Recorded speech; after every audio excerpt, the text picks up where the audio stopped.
Empire.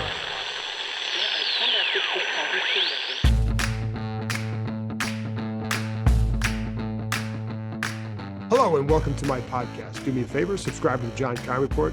Wherever you get your podcast, you're watching on YouTube, hit that like button, hit that subscribe button. You can find us there as part of Empire Media. That's AMPIRE. Always much appreciated when you tune in. Bram and I had a good discussion the other night on the live stream show. Go ahead and check that out if you haven't watched that already. Just talking about a little bit about Thanksgiving, the rivalry, and what it means to Bram as someone who grew up in this, and just kind of this team going forward, et cetera, et cetera, et cetera. So give that a listen. The film review was up Tuesday morning and going over some of the stuff with Sam Howell, some things that were actually some positive from that game, not to sit there and just try to be a Pollyanna about it, but I think we all know what's gone wrong. So there are some things where you say, okay, this is something that they can build on now and in the future. And I think that's what they kind of have to do, especially in this game. And that's why I pointed out the run game in that. And I'm going to get to that in a minute as far as keys and predictions and all that. So couple reminders. I will be back after Thursday's game with a wrap up of the Cowboys Commanders. And then also on Thursday, you can read my story on Jackie Taylor, Sean Taylor's daughter, and just her following and creating her own legacy 16 years after her dad was murdered. And it was around this time. So, good for her and good for the family for what she's doing. And I appreciate her sharing the story. She's an impressive young lady. And I think you'll enjoy reading and hearing what she has to say. So check that out on Thursday. All right. So before I get to the keys and prediction, just a couple things on the injury updates. As I'm recording this Wednesday morning, still don't know the final injury report. So I don't know all who's going to be out and who's going to be available. And so we'll, if you check back on Twitter, whatever, X, whatever it is now, just to get the final update on guys like Antonio Gibson. He did work. He was, yesterday a little bit. So that's a good sign for them, but we'll see what happens with him on Thursday. So check back for that. And it's not going to necessarily affect any of the keys that I'm going to get into. This is a tough one, folks, but listen, there's a blueprint for everything to win a game in the NFL, because good teams lose games and bad teams win games. And right now, Washington is a bad team. Dallas is a very good team. Dallas also lost to Arizona early this year. Weird things happen in this league, and weird things have happened in this rivalry. I was there when Heath Schuler beat this team. I think it was like as a 17-point underdog, for goodness sake. So there have been some crazy games in this series in the NFL in general. So perhaps that's what happens Thursday.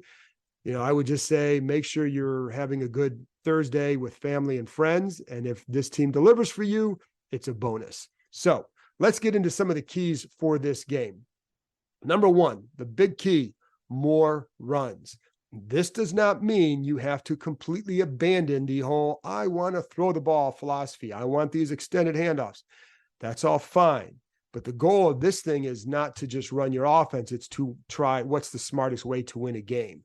And I think in this game, it's going to be exactly what I said. Now, you can look back at last year's Dallas game where Sam Howell did a nice job, but he wasn't asked to throw a lot.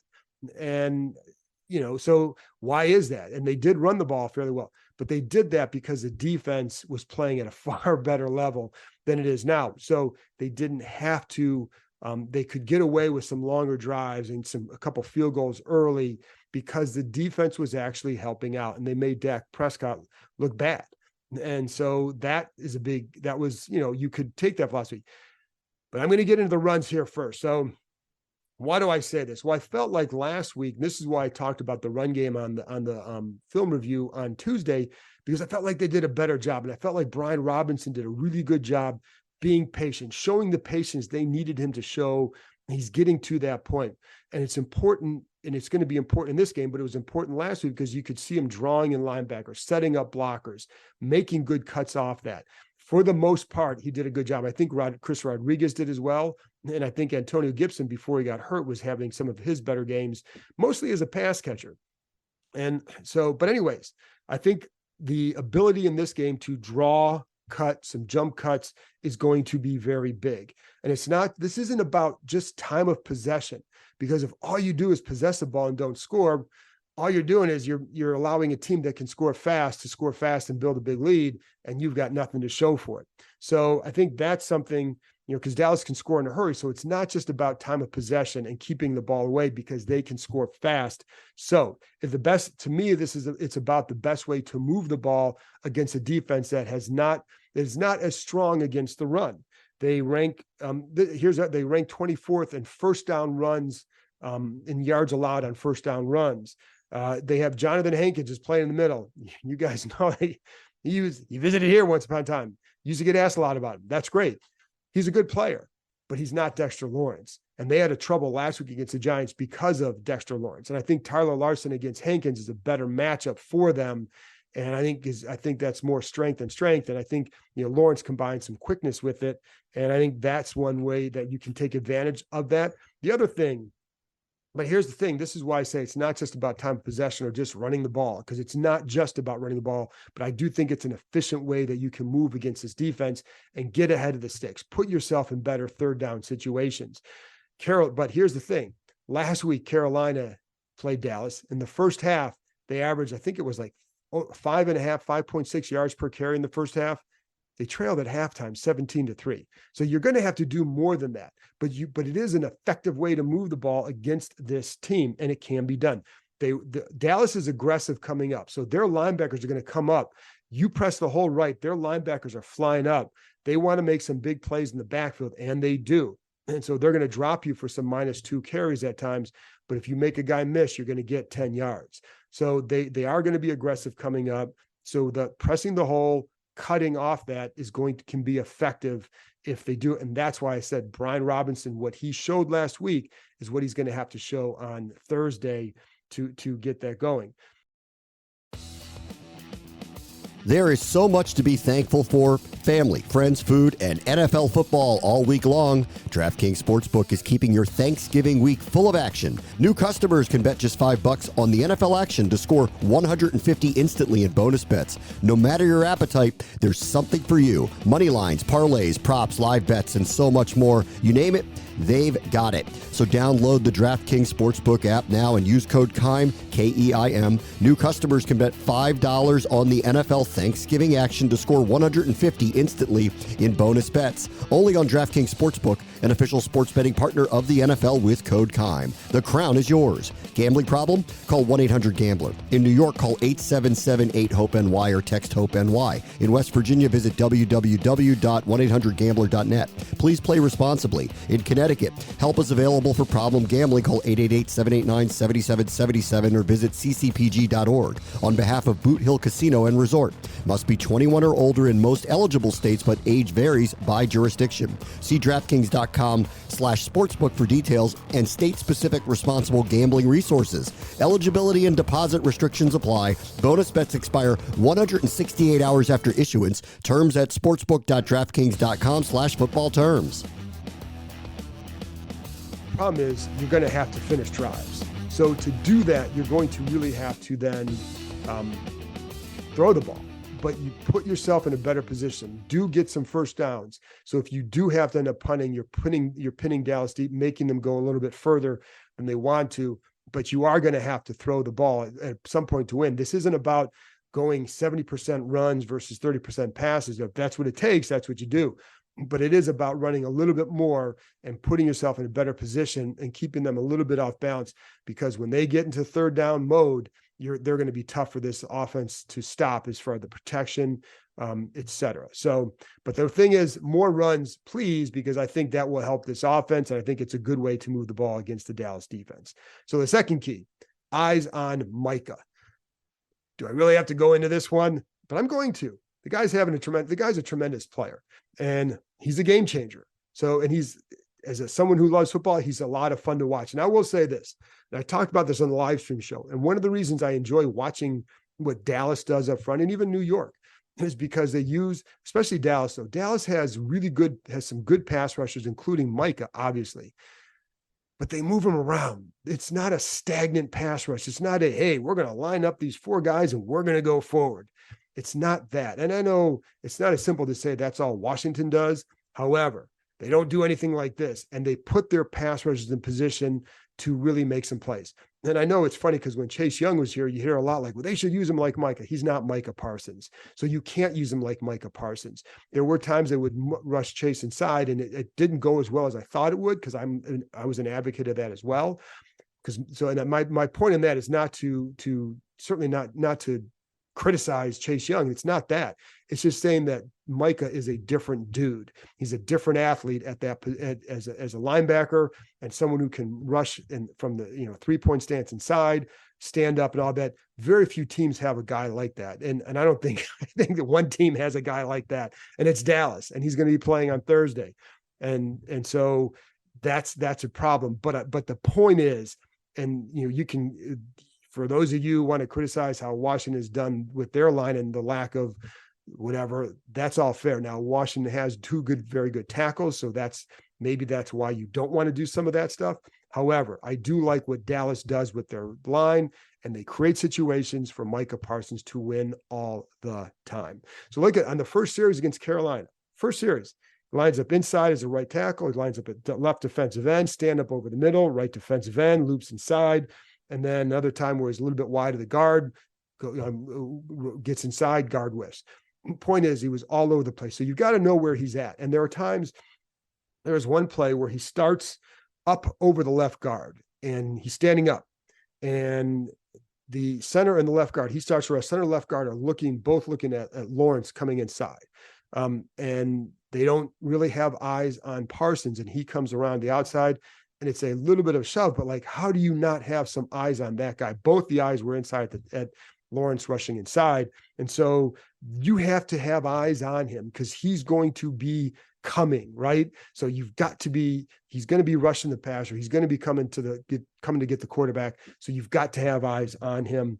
And again, on this one, looped inside, easy pressure, because they did not have eyes on him.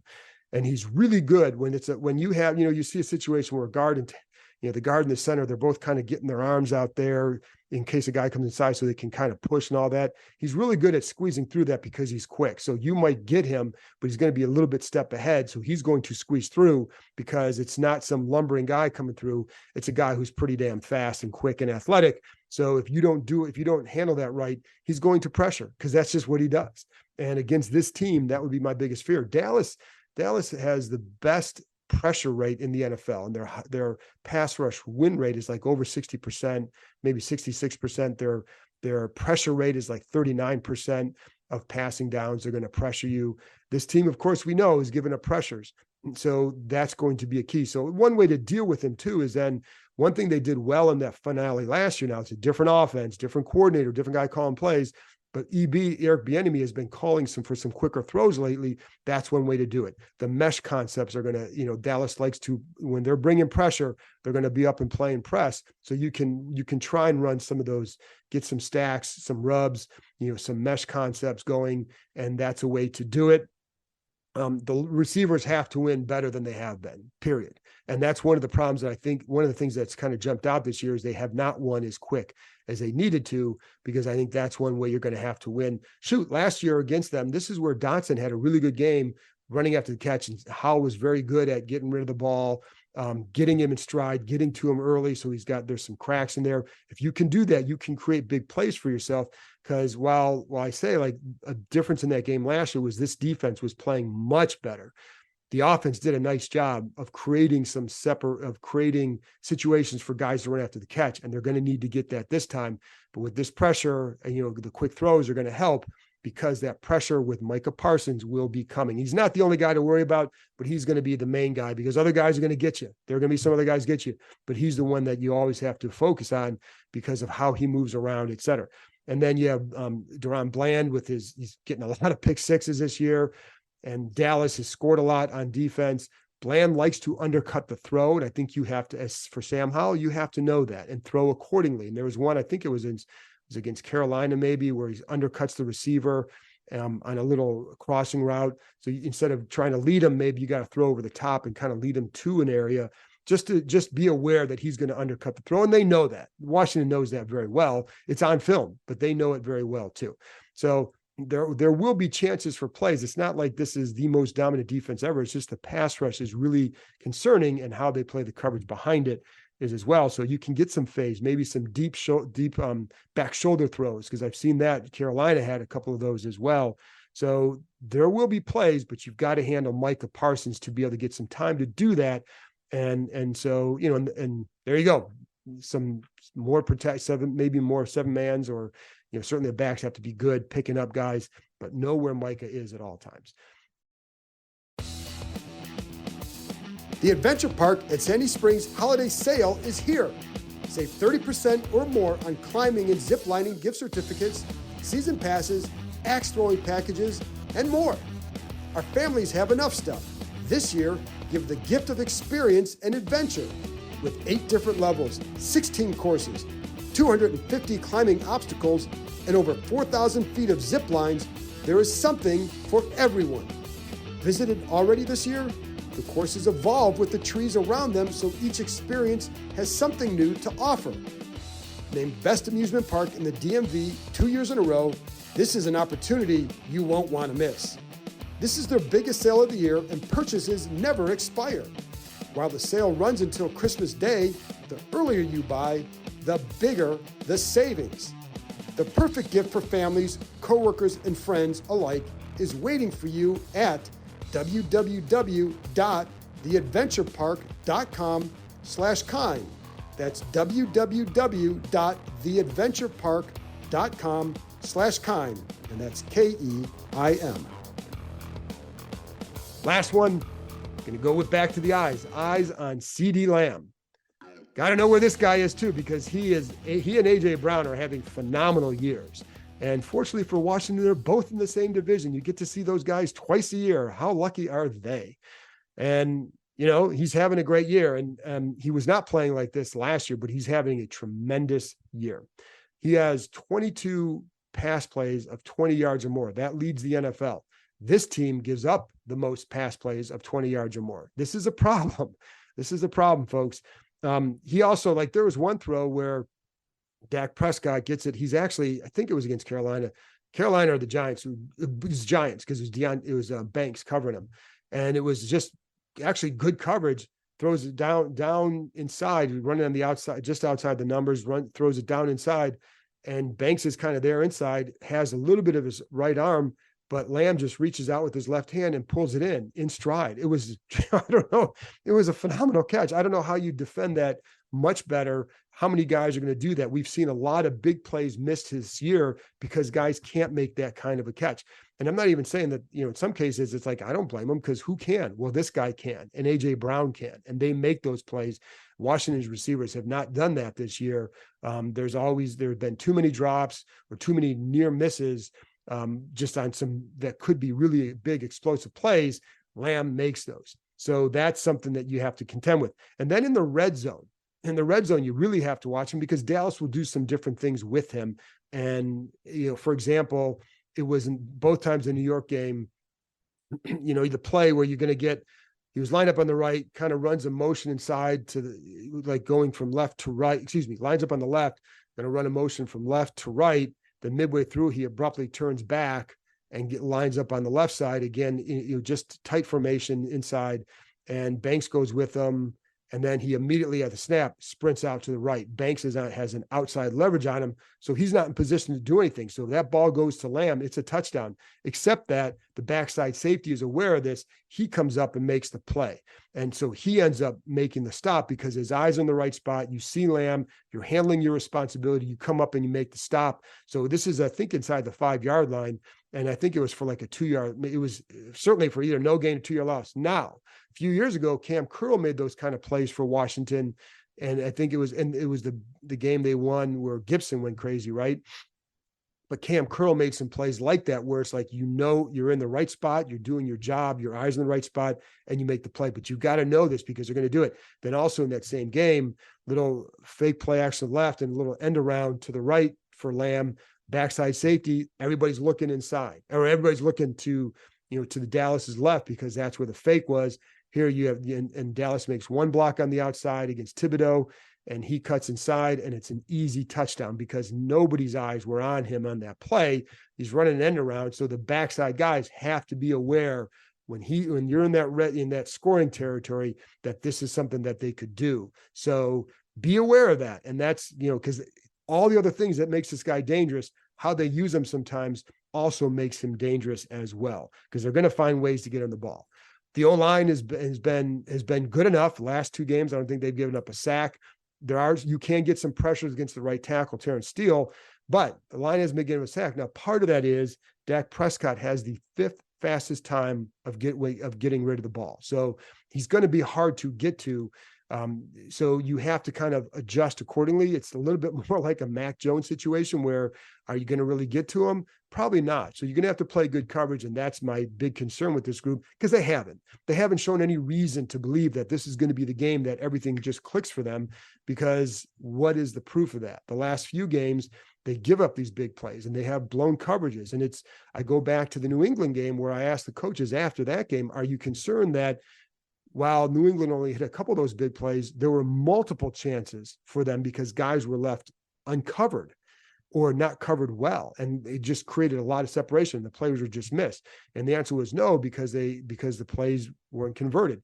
Well, to me, it was a major yes, because it's happening every week. So there hasn't been any week where, even the weeks where they haven't given up some or given up a lot, it's still been bad overall, because the plays are there. It's just a matter of, does the quarterback make them or not? And when you leave them wide open, we've even seen a 3rd-string guy for the Giants who was undrafted can make the plays. Dak Prescott will be able to make those plays. So you have to be very communicative.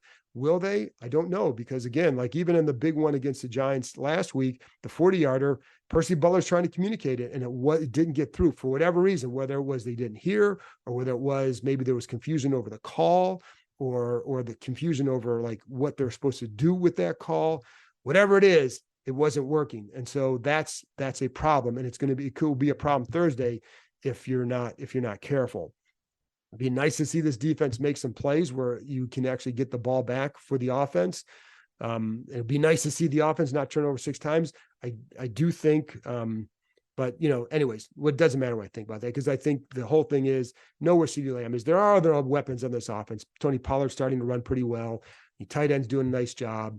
It's not just a CeeDee Lamb show, but he's the guy that if you let him get off, it is a major wrap, and you'll be enjoying you'll be enjoying, I put air quotes there, your Thanksgiving meal or your pumpkin pie or whatever in the second half, and probably playing games with your family if you let him go off early. Anyways, so how this game unfolds, well, let me say this. I think like a big question is, how does Sam Howell respond? Well, I think Howell always responds well. The question to me isn't just about him, is will they give him enough time? Will the game plan be sufficient to help him with that? And lately, I think the game plan wasn't bad last week. It's just, you can't turn the ball over as much as they did and win a game.